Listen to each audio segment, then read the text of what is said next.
Sight Bites. Answers to questions from the Next Bite website. Brought to you by Purina. Whoa. This week our question comes from Bill down in Missouri. Now Bill wants to know, when you're walleye fishing, do you work a jig different when it's dressed with an artificial tail as opposed to when you dress it with live bait? You know, that's a good question because I do fish artificials somewhat different than I do live bait. First of all, a lot of times when I'm hooking up artificials, I don't hook them quite as heavily. Instead of stringing things onto my hook, a lot of times I just kind of pluck them through the end of it. That gives that bait more action down in the water.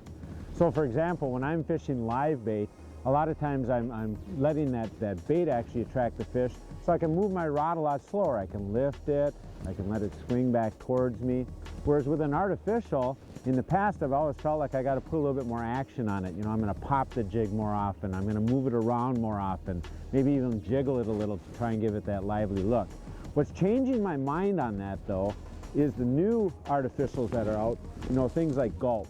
Because Gulp is a much softer plastic, first of all, so it looks more realistic, but it also has a lot of scent in it. It actually disperses scent much more quickly. So therefore, I'm actually finding myself fishing Gulp artificial just like I would a natural bait. It's getting that close to real. One of the final real advantages I want to talk about when you're fishing artificials is that you get a second chance.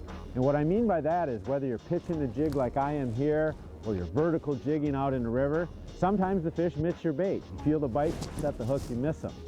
With this system, with an artificial tail on there, the great thing is don't reel up like you would have to do with live bait. Simply drop that back down, jig it a couple more times, and a lot of times that artificial will give you that second chance fish.